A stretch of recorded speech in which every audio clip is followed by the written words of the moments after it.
میں کوئل میرا باغ مدینہ صلی علی میری کو سمت بھی اس کی طرف سے ہو کے آتا ہوں۔ محمد کی گلی پڑتی ہے کوئے ذات سے پہلے، محمد کی گلی پڑتی ہے کوئے ذات سے پہلے، مکے میں ہے رسول کا پرچم گڑا ہوا، راہوں میں کائنات کا ہے دل پڑا ہوا، ہجرت کیے ہوئے ہمارے نبی کو ایک زمانہ گزر گیا، اب بھی ہے انتظار میں کعبہ کھڑا ہوا، اب بھی ہے انتظار میں کعبہ کھڑا ہوا۔ حضرات محترم، بڑے قابل احترام ہیں صاحب خانہ اور ان کے گھر والے عالی جناب امام بخش صاحب، انہوں نے اپنے بیٹے کے شادی کے مبارک موقع پر اس محفل میلاد پاک کو سجایا ہے۔ بہت سے لوگ ہیں اور کام کرتے ہیں، لیکن انہوں نے نبی کریم صلی اللہ علیہ وسلم کو اور اللہ رب العزت کو خوش کرنے کے لیے دین کا کام کیا ہے۔ جب اللہ تعالیٰ کسی کو خوشی دیتا ہے پھر اس کے بعد کوئی نہ کوئی اللہ غم بھی دیتا ہے، لیکن غم میں لوگ زیادہ اللہ کو یاد کرتے ہیں اور خوشی میں شیطان کو یاد کرتے ہیں۔ لیکن یہ بہت ان کے لیے مبارک بات ہے کہ انہوں نے رب ذوالجلال کا ذکر کیا اور کرایا اور ہو رہا ہے۔ کافی دیر سے یہ محفل پاک چل رہی ہے، چند دیر میں آپ لوگوں کے سامنے گفتگو کروں گا۔ آئی ہم اور آپ عقیدت و محبت کے ساتھ قرآن مقدس کا ترجمہ سماعت کرنے سے پہلے بارگاہ رسالت میں جھوم جھوم کا درود پاک پڑھ لیں۔ اللہم صلی علی سیدنا و مولانا محمد عدد ما فی علم اللہ صلاۃ دائمۃ بدوام ملک اللہ صلی اللہ علیہ وسلم۔ جب کسی کا مائک لیا جاتا ہے تو ساتھ میں پورا سامان لیا جاتا ہے۔ تب تک یہ ہاتھ پکڑ کے آپ کو سمجھاؤں گا، لیکن میں صرف 10 منٹ آپ لوگوں کی قیمتی 10 منٹ لوں گا۔ بہت بہت خوشی کی بات ہے کہ آپ لوگوں کے ساتھ جو ہے اس پروگرام میں ملاقات ہوئی ہے۔ جناب محترم انتظار الحسن جن کی شادی کے موقع پر اس پروگرام کو سجایا ہے، بس ان کی موجودگی میں چند شعر ملاحظہ کر لیں، سارے لوگ محبت سے کہہ دیں سبحان اللہ۔ کہ اگر تو ہے آسی خطا کار مجرم تو شہیدی کے روزے پہ جانا پڑے گا، اگر تو ہے آسی خطا کار مجرم تو شہیدی کے روزے پہ جانا پڑے گا، اگر تو حیاسی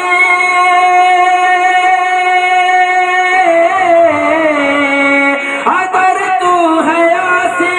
خطا کار مجرم تو شہیدی کے روزے پہ جانا پڑے گا، ارے خدا یوں نہ بخشے گا تیری خطائیں، خدا یوں نہ بخشے گا تیری خطائیں، نبی کو وسیلہ بنانا پڑے گا، خدا یوں نہ بخشے گا تیری خطائیں، نبی کو وسیلہ بنانا پڑے گا۔ اور حضرات محترم، عقیدت کی روشنی میں ایک شعر اور ملاحظہ کریں، محبت سے کہہ دیں سبحان اللہ۔ کہ حسین بن حیدر نے کربلا میں کہا یا علی کا لگا کر کے نعرہ، حسین بن حیدر نے کربلا میں کہا یا علی کا لگا کر کے نعرہ،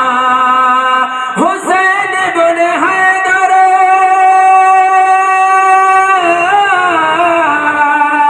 حسین بن حیدر نے کربلا میں کہا یا علی کا لگا کر کے نعرہ، ارے بچے نہ